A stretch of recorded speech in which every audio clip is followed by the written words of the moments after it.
nkusabira mu mbeera yo muyingire mu Yesu, nkusabira mu bizinesi yo muyingire mu Yesu, nkusabira mu bufumbo bwo muyingire mu Yesu, nkusabira mu bizinesi yo muyingire mu Yesu, kubanga bw'anaayingira anaatereza ebyakyama, ebyayononeka, ebyalwala, ebyagaana binaaterera wabeere wayimirira agambe haleluya. Nkuweerera amagezi musajja gwe uyingira munda mu Katonda, weekweke mu Katonda, beera mu Katonda, baloga baloge, abasamira basamire, bafuwe emmindi zaabwe nga tewakyali kikwatako mu linnya erya Yesu. Nina amawulire amalungi gy'oli, eggulu liina kyerikuyita, eggulu liina kyerikumanyiiko, eggulu limanyi wakyova, wawooli ne wakyolaga.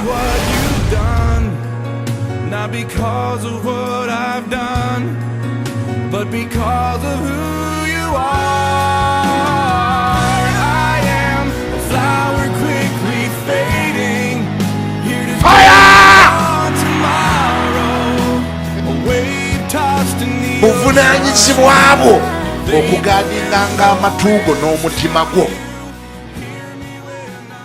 Omuliro gwa Katonda, omuliro gw'ebyamagero gwaka sizoni eno mu biro ebisembayo.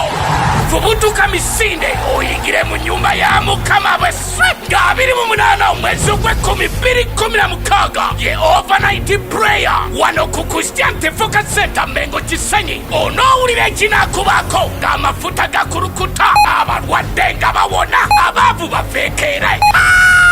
Ate mmwe abatawasanga obufumbo koko banaakuyita ku mulimu naawe onoogenda. Omusajja wa Katonda Bishop David ne Pastor Cindy Kiganda n'abalala bangi we bali okusinza n'okutendereza. Tomoni emiryango gigulawo saamendo gwa kawungeezi okutuusa ku makya. Nkula iri okusimbuka mu nnyumba ya Mukama n'ebibyo si kyekyo.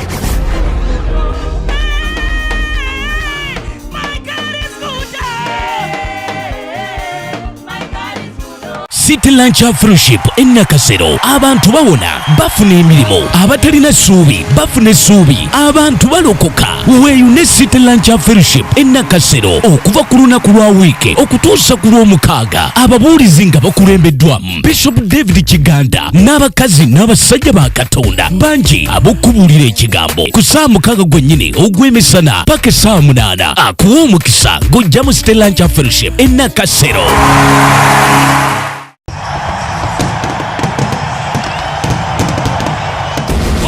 Butuuse nyanjula Mukama kyawadde omukisa. National Prayer Day nga 3 December nga tuyingira 2017 tukungaanira mu kisaawe kimu Nakivubo Stadium mu kibuga wakati. Amawanga, ebibuga, ebyalo kimaze okukkirizibwa nkikutegeeze. National Prayer Day nga 3 December akawuuwo kamaze okuggibwako, eggulu limaze okusiinika obubaka. Abaweereza ba Mukama bonna beetegese. Bishop David ne Pastor Cindy Kiganda emiryango gigulawo essaawa emu yennyini ku makya. Awo wennyini mu kisaawe Nakivubo tutendereze Mukama pakenkeera ku makya 2017. Omuyingira olina omukisa, ekikolimo, ebipali byonna byakukutuka nga 3 December. Maze okwanjula ekinene nga 3 December tugende Nakivubo.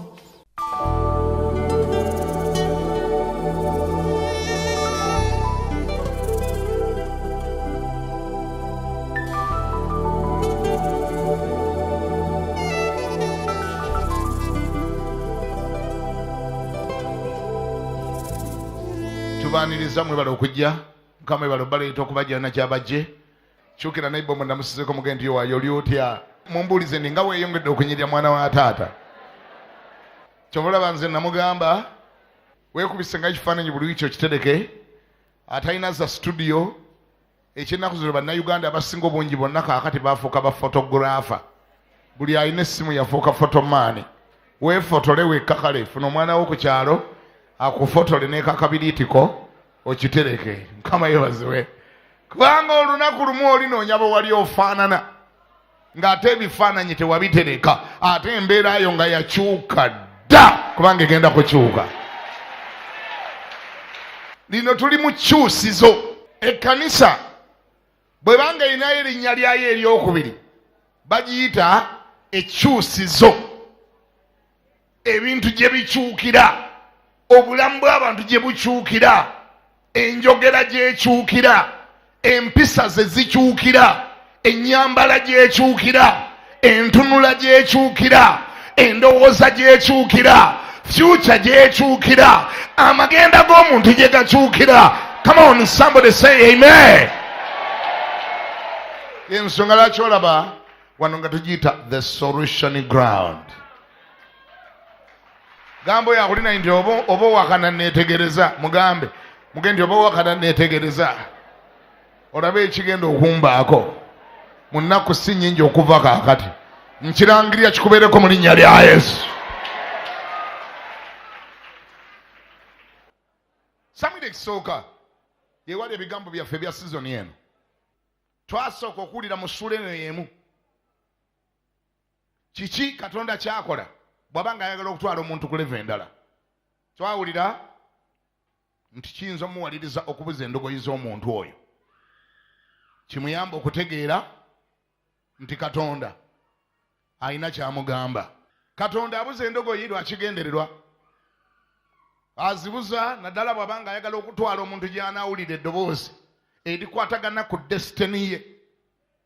Si buli wantu gy'obeera nti osobola okufunirayo eddoboozi eryogera ku desitini yo oba ku magenda go, naye waliyo ekifo Katonda gy'asobola okutwala, waliyo ekkanisa Katonda gy'asobola okutwala, waliyo omubuulizi Katonda gw'asobola okusimbawo n'ayogera ebigambo nga bikulambika mu magenda go. Abakikkiriza mweka muŋŋambe nti amen. Enjawulo yokka eri ku ngeri ki gy'otuukayo. Banga twawulira nti abagaana okuwulira mu mirembe Katonda ateekawo embeera era n'abatuusaayo. Sawulo ye kyamuleetera kubuza ndogoyi ze asobole okugenda Katonda w'ayagala awulirire ebigambo ebimukwatako ebyekwese mu magenda ge. Twawulira ekigambo ekirala mu bubaka buno kyekiriwa emu ku nsonga enkulu lwaki Katonda ayagala okuwa omukisa. Naye twagiwulira era ne tuwulira nti Katonda tagenda kuwa mukisa nti olw'okuba oli mutuukirivu nnyo nnyo nnyo nnyo nnyo, newankubadde ng'obutuukirivu bulungi, naye obutuukirivu bwo si bwagenda okuyimirako nti kati gwe okwalifayinga kuwa omukisa. Abamu ku mmwe, to be honest with you, as far as God's standards are concerned, kubikwatagana n'obutuukirivu, you are far from that. Naye tekigenda kulemesa Katonda kuwa mukisa. Emu ku nsonga lwaki agenda okukuwa, it is not about you. Agenda kuwa mukisa olw'abantu be bamaze okutunuulira nti gwe n'amala akukwasa ku mukisa ogenda kugasa abantu abo. Wangi ekyo tukiyita God's agenda. Olw'okubanga Katonda alina agenda ye nga muggwe waliwo emirimu gy'agenda okukoleramu, waliwo bagenda okuwonya, waliwo abantu babadde bakaaba, babadde badooba, nga n'okukaaba kwabwe kutuuse gy'ali. Kyavudde alonda ggwe, kyavudde alonda ggwe, kyavudde alonda ggwe, kyavudde alonda ggwe, kyavudde alonda ggwe, kyavudde alonda ggwe, kyavudde alonda ggwe. Wulira! Ekyokuddamu kyabwe akiyise mu mikono gyo.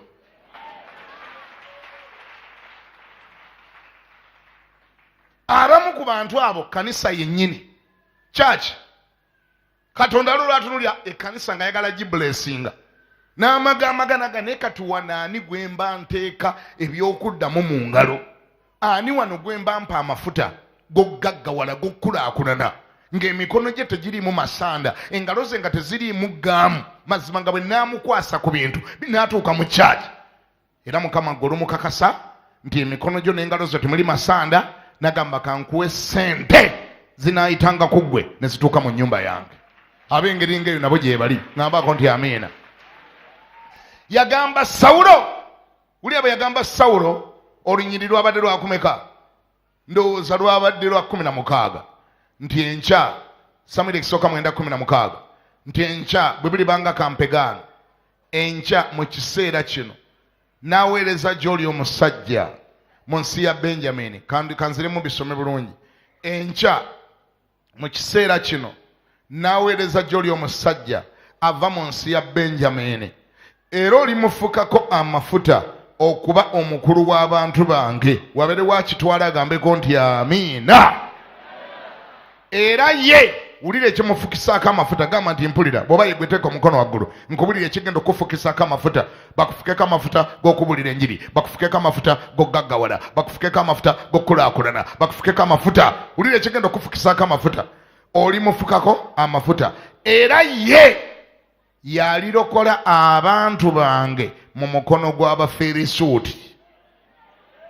Kubanga ntunuulidde abantu bange, kubanga bakaabye, okukaaba kwabwe kutuuse gye ndi. Ki ekigenda okufukisaako amafuta? Kiki ekigenda okufukisaako amafuta? Lwaki Katonda akufukako amafuta? Lwaki Katonda akuwa breakthrough? Lwaki agaggawaza? Lwaki akulaakulanya?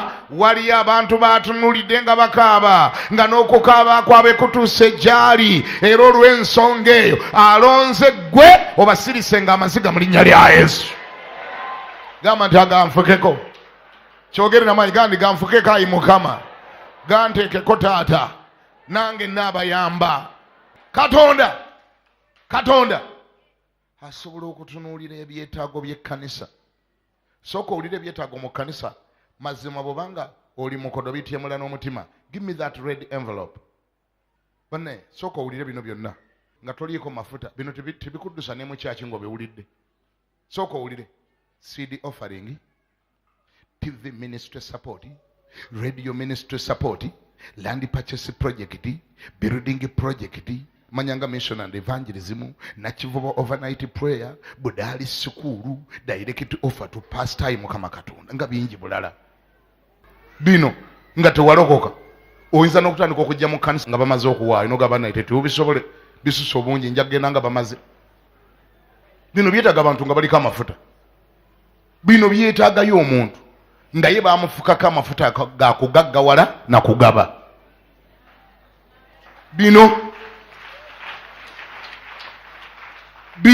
byetaaga omuntu nga bamufukako amafuta ga kugaggawala ate nga mugabi. Bamufukako amafuta ga kugaggawala na kugaba. Ate nga ne bwagaba teyeemulugunya, tayomba. Era nga okugaba kyafuka kitundu ku bulamu bwe. Era nga yeezuula nti ye payipu nga bulaba payipu y'amazzi egajja emuyenga. Wangi? Payipu enona amazzi emuyenga, omulimo gwayo kutwala amazzi paka ku nnyumba. Era teyomba, era teyeemulugunya, era togisingana nga yeeganya. Yekimanyi eri strategically put in place to pick water from Muyenga Tanker Hill over from Mugaba to the destination. Yo pipe ekimanyi. Pipe eyo kyeyazuula kiri eki? Wangi? Nti wakati mu kutwala amazzi nayo kigiyamba okusigala nga mbisi. Naye beera etobye buli kaseera kubanga amazzi gayita mu yo ne gagenda. Kati abo abatontono bawulira bakuba babitegedde. Abo bakuba engalo babitegedde. Nsaba Katonda akunfulire pipe eyo gye bakonekitinga mu ggulu. Nga buli lwowulira bino nga babisoma toyomba. Buli lwowulira bino nga babyogera ogani Mukama, I can see the cause. Now I can see the cause. Ngonyenya mutono gandi Mukama ndozo obiwulira. Nga ne Katonda oyima ku bino ene baasa oba kisoboka yigo gitwale nge waka gitwale nga ne waka ogimulage nga ng'osaba muge Mukama ogiwulira. Mukama owulira bw'otampa ssente bino tugenda bikola tutya nga bingi Mukama. Omugambe ni Mukama ne bwali badde nga tewali mpadde ssente nga si qualify nga kufuna ssente zimpa olw'ebyo Katonda agenda zikuwa mu linnya lya Yesu. Ono Saulo bamusitula ne bamufuula kabaka because there was a reason. There was a cause. There was a cause. May you find a cause why God should use you. May you find a cause. Katonda amugamba muyise mumfukireko amafuta kubanga there is a kubanga. There is a why, there is a reason. Mufukireko amafuta lwaki kubanga mpulidde okukaaba kw'abantu bange. Nkusabira oleme kuba mu bali abakaaba obeere mu bana abasirisa.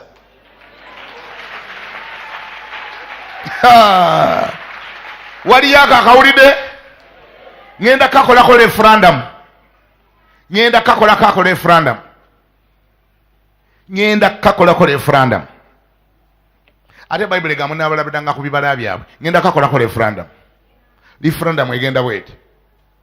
Ani ku abagamba Mukama ansitulireyo omuntu alinga Sawulo gwasobola okufukako amafuta amuyisengamu ansaazi zange amuyisengamu ebyetaago byange. Mukama ansitulireyo omuntu modolo eyo gwe nanyonyolanga ebyange n'awulira gwe naakaabiranga gye naagendanga nga sina kyakulya nampa anampanga ku lifuti nk'oyo okutambuza ebigere. Mukama aleeteyo omuntu anampanga ku lifuti. Mukama ansitulireyo omuntu anansuzanga nga sina wakusula. Omuntu asobola okuganija ngu webakeko wano n'akuwa luumu. Mukama mpeyo omuntu gye naagendanga n'antwala ku lanchi. Ani agane Mukama amumpe? Omu, babiri. Abantu bange bakendeera ate. Mbadde nnyina basatu ate bakendedde. Si bangi naye nga gye bali batonotono. Baagala Mukama asitulireyo omuntu anaayitangamu ansaazi zaabwe. Mukama abeddeko gwafukako amafuta nga buli lwotaba na mutwalo agokuwa waakiri. Wangi oyagala Mukama aleete omudumodole bamekaaganiza ate siri ku sayidi eyo njagala kubeera nga nze muntu oyo. Oyagala kubeera nga gwe muntu oyo okikakasa kikubeereko mu linnya lya Yesu. Gamba nti amiina. Munaabalabiranga ku bibala byabwe kati abamu teboogera boogezi bo batandise. Aganjaga kubeera nga nze muntu oyo genda obeere mu linnya lya Yesu.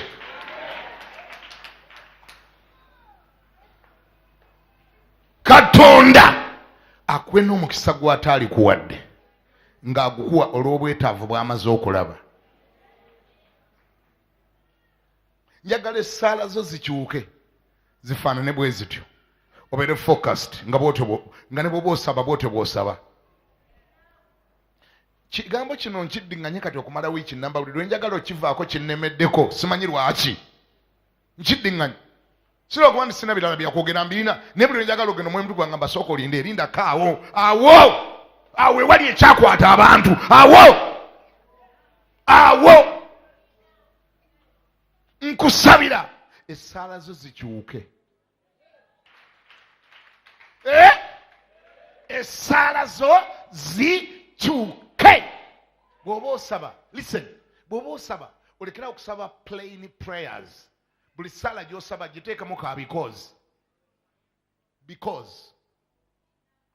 Lord prosper me because I am the one who is going to deliver thee.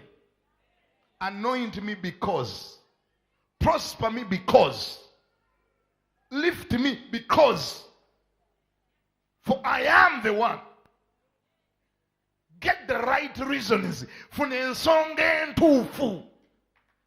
Katonda zatasobola kudinayinga, zatayinza gaana, zatayinza kuggala matu kuzo, zatayinza kuggala maaso kuzo, kubanga omaze okutegeera omutima gwa Katonda gye guli. Omutima gwa Katonda guli mu bwakabaka bwe.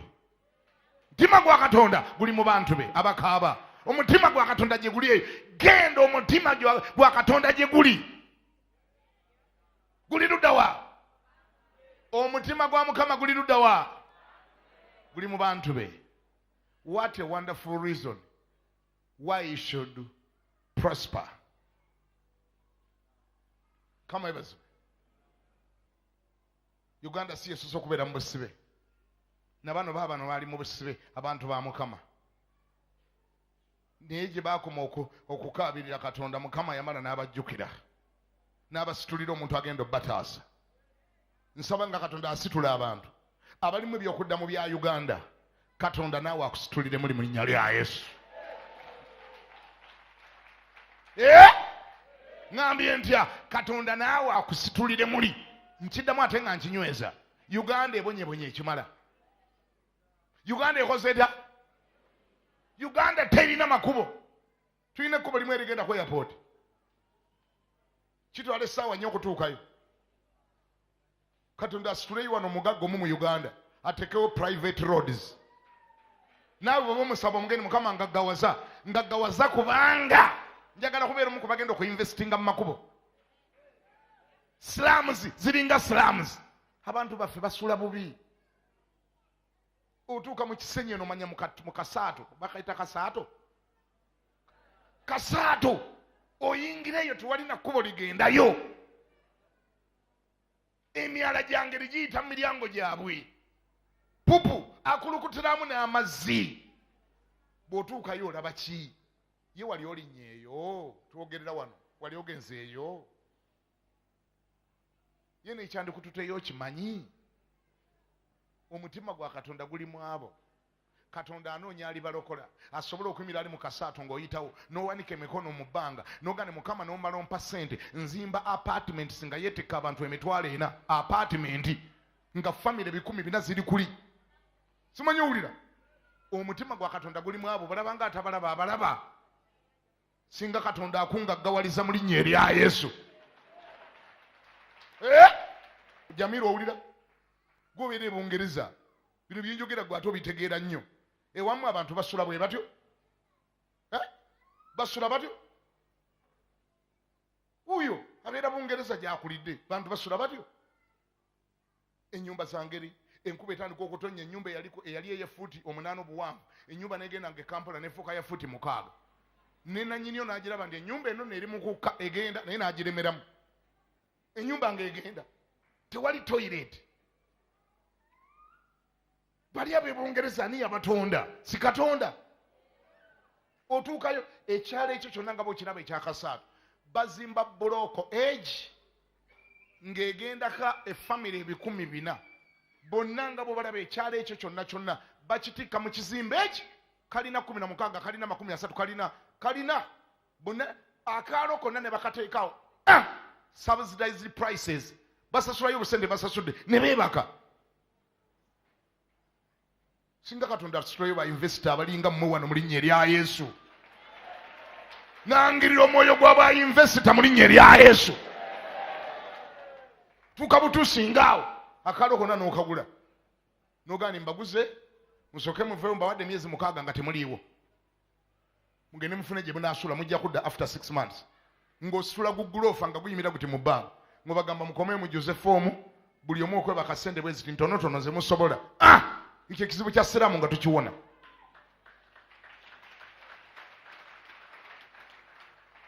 Kati obutakkiriza bwe bukkubye engalo ezo modolo eyo ziringa ez'obote.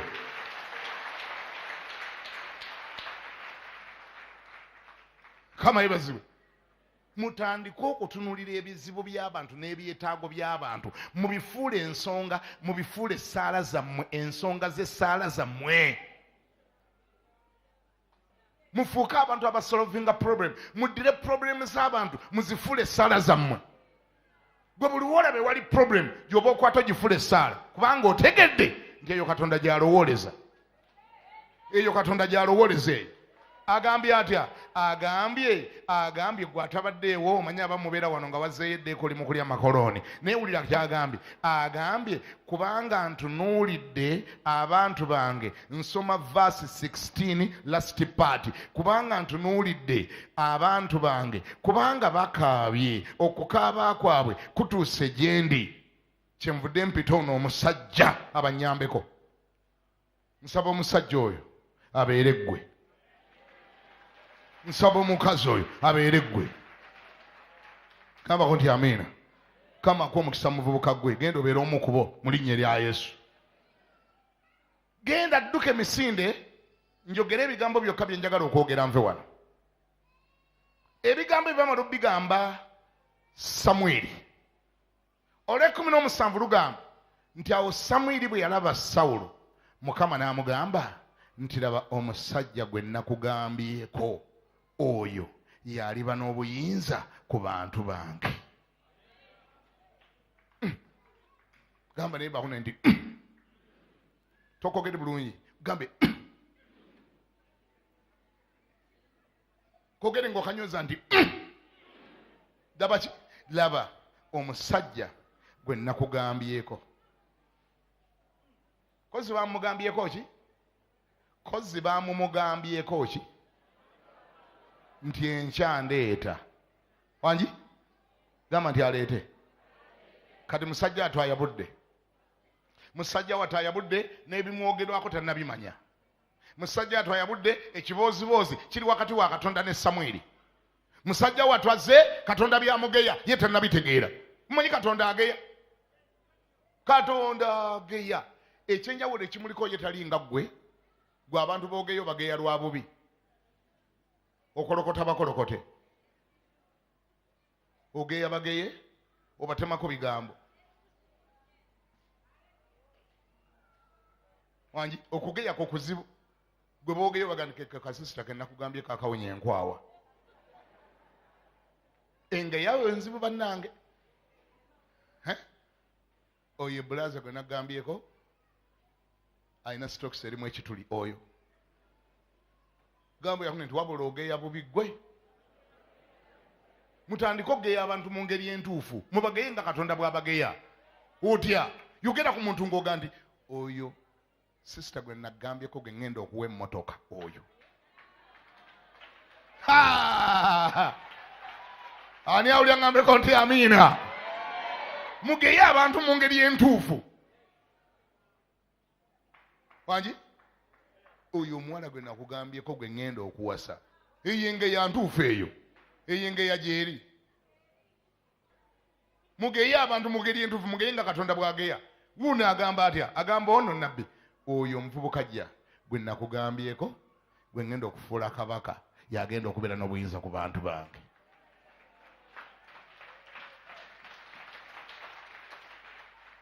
Ole 17 lugambye awo Samwiri bwe yalaba Sawulo Mukama n'amugamba laba omusajja gwe nakugambyeko oyo yaliba n'obuyinza ku bantu bange.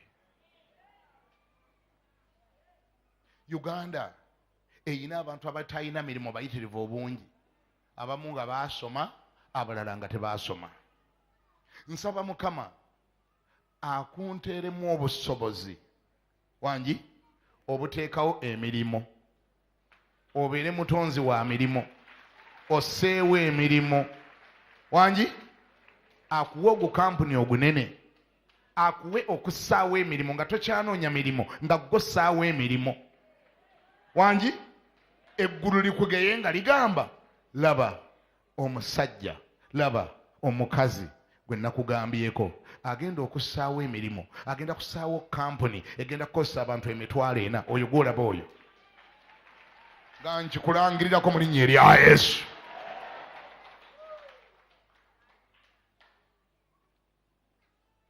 Nabasuubiza nti olwaleero ngenda kubayo dayimoni emu gye mbadde sinnakuba.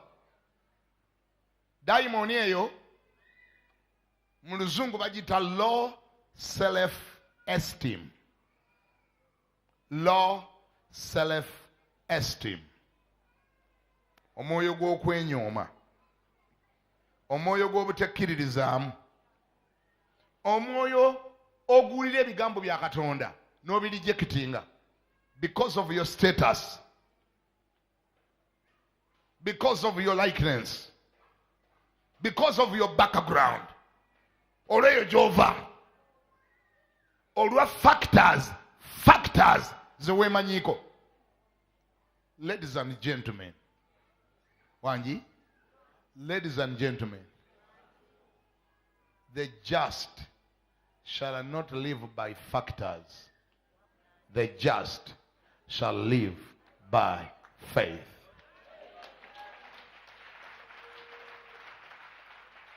Factors could be there. Factors wezirize weemanyiiko. Wulira Sawulo bye yeeyogerako mugamba amawulire gano wulira byayogera ogira omukuba oluyini nga tomulabako wulira olunyiro lwa 21 awo Sawulo bwe yawulira ebyo n'addamu n'ayogera nti nze siri mu Benjamini ow'omu kika ekisinga obutono mu kika kya Isirayiri n'ennyumba yange si yeesinga obutono mu nnyumba zonna ez'omu Benjamini n'ekika kya kitange wangi kale kiki ekikwogeza nange bw'otyo byonna bye boogedde abiyiyeemu amazzi byonna bye baakayogera abiwotalinze dawuni Katonda ali eri akola busaweera ayogera ne Samwiri amugambo yajja ye musajja gwe nnonze yagenda okuntaasiza abantu bange oyo musajja gwe nnonze azze anoonya ndogoyi naye ebyegombebwa mu Isirayiri byonna biriba bibye era biriba bya nnyumba ya kitaawe ab'ekika kye tebagenda kuddayo kwegomba ye musajja oyo gwe nnonze ogenda mumufukirako amafuta Katonda bw'atyo bw'ayogera nti amiina. Omusajja bw'amala okuwulira obubaka bwonna bwe bamugambye wulira olunyiriri olw'21 kye lwogera wulira response y'omulokole ono wulira volongoto ogambako nti wulira volongoto ono volongoto omuwulira. And Saul answered and said, am I not a Benjamite of the smallest of the tribes of Israel, and my family the least of all the families of all the tribe of Benjamin? Wherefore then speakest thou so to me? Manyango owulira bwe yedecreasinga owulira level kwe yedecreasingira owulira level kwe yekendereza nze siri mu Benjamin ekyo kimu ganda ekyo kimu ow'ekika ekitono ekisembayo obutono mu bika bya Benjamin ow'omu kayumba ennyumba ya kitange ennyumba ya taata si yesingayo okuba entono mu nnyumba ez'omu Benjamin. Yekendezeza yereducinze to nothing. Katonda ayogera birala naye ayogera birala.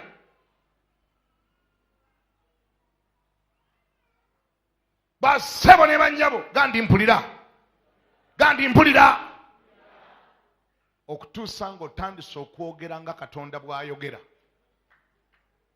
togenda kuva mu mbeera eyo gy'olimu.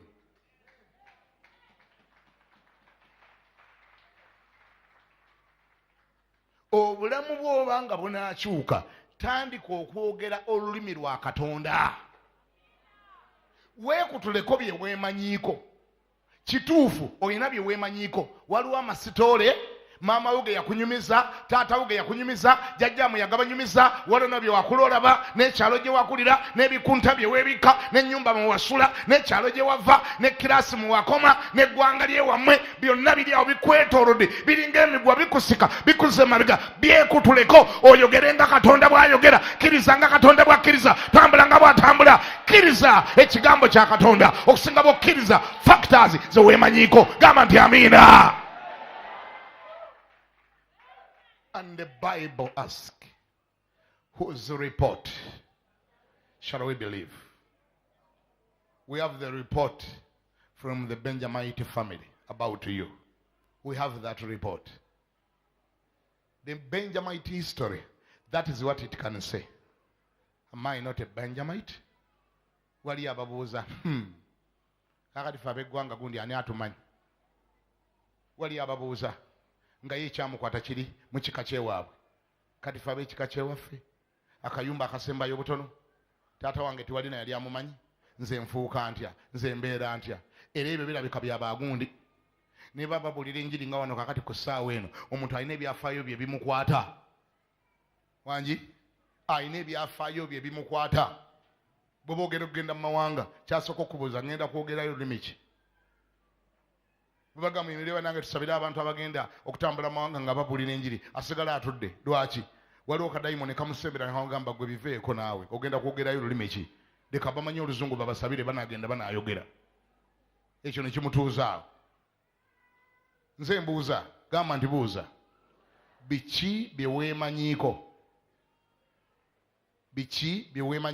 era bikutte kwenkanawa weegendereze bye weemanyiiko byali kufuukira omuziziko byandi kufuukira ensonga byandi kufuukira factors biki bye weemanyiiko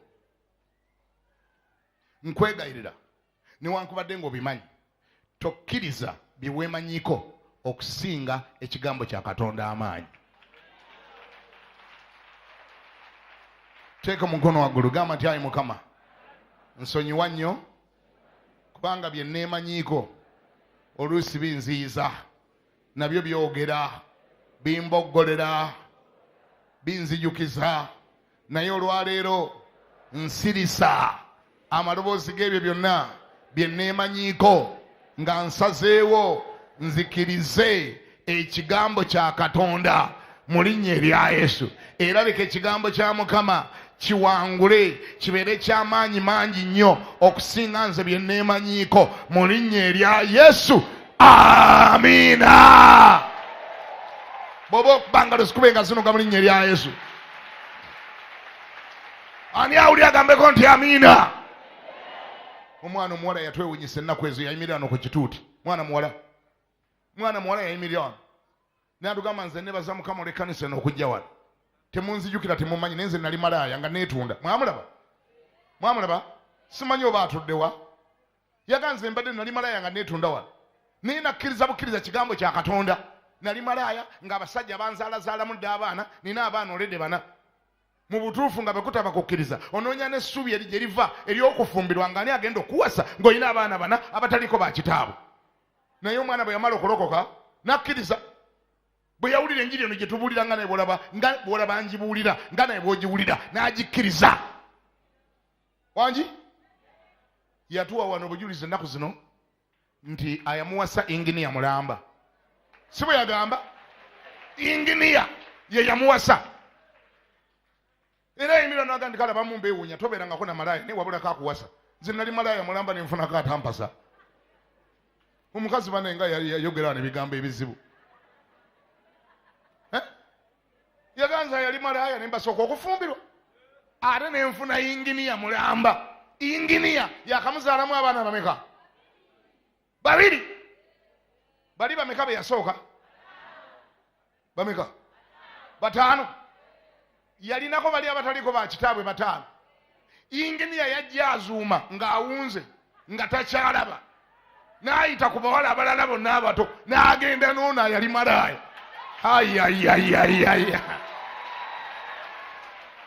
Ayayayayaya. Sooka owulire okwekkiririzaamu okwo. Yali badde agamba omusajja abandi kamuleke bw'ali kizuula nti nali malaaya talinneekuba.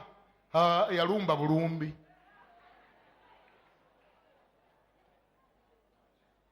Bye weemanyiiko biteeke wansi okkirize Katonda byakumanyiiko. Gy'oli eyo bye weemanyiiko. Omwoyo gw'okwenyooma, omwoyo gw'obutekkiririzaamu, omwoyo gw'okweteeka wansi nga buli kye bakwogerako kigaana, buli kye bakulagulako kisindikira balala, buli ky'osoma mu Bayibuli si kikyo, buli njiri gy'owulira oga era ebyo maama bagamba basemakookiro maama kati nga nze kaffennyere ebbugga lyalabisi era ekyo si kijyamu, ebyo by'abannaalongo Madiina era ebyo by'abalumiisa era ebyo by'abakiganda maama kati ng'ekyo boogedde maama ebyo by'abasindi naye maama kakati nga nze kaffennyere ebbugga lyalabisi kati ekyo nkijyamu ntya. Omanyi enjiri eyo gye babuulira abo modolo eyo by the way tubuulira babuulira modolo eyo tubuulira babuulira akuzana wali ebbali nga service wedde naga ndi enjiri gye babuulira mugigendeko mpola. Enjiri mugigendeko mpola emu teba yammwe kati ng'ebyo ebintu bye babuulira byabaasoma. Kati nga gwe ogenda kulinnya ddi mu palamenti tewakola na pitu palamenti ogenda gendayo otya? Kati nga gwe ogenda si bibyo bambi nga mala okwekubagiza ng'akubagiza n'abalala nga n'abadimoraizinga naye bw'oteekawo amatuugo nga naawe akunafuya mwenna nga mubeera mu kasero kekamwe muti muli awo bufeeriyo obwaggwedda nkukutulako ekyoyo ekyo mu linnya erya Yesu. Wekkiririzeemu Katonda akuyise abadde tamanyi adulesi yo. Katonda akuyise akufule kabaka tamanyi nti oli mutabani wa Kiisi. Tamanyi nti Kiisi muzzukulu wa gundi manyanga wa Benjamin tava mu Benjamin. So, you want to inform God about you? Is that what you are trying to do? Are you trying to inform God of who you are and what your background is? Look at this stupidness. The Seremo Benjamin, Omechikacha Benjamin, and ebiyinza kumbaako ntya. Lekeraawo okuwakana n'ekigambo kya Katonda. Ate kanjogere nga mmaliriza ne Bayibuli nga njibisse kanjogere kino. Abamu ku mmwe Katonda bw'anaasalawo byakulangiriddeko bikubeeko. Ompulira bw'onooba okyamuwakanya ajja kuziba mumwa. Omanye ekyabako Zakaliya mumujjukira? Zakaliya mumujjukira? Baamugamba batya? Ogenda mukazi wo Elizabeth wadde amaze okweza emyaka 85 nga takyagenda na mu nsonga z'abakyala agenda kuzaala omwana mukazi wo Elizabeth. Zakaliya naddamu atya? Pastor Zakaliya yaddamu atya? Ekyo njowooza Mukama alabika yakutumye walala nojja walala. Obanga yakutumye erinze alabika yeerabidde nti mukyala wange takyakiika takyagenda mu nsonga ziri ez'abakyala. Ekintu ekyo kituufu malayika twakisabirako naye twakisabira nga omukyala akyali mwaka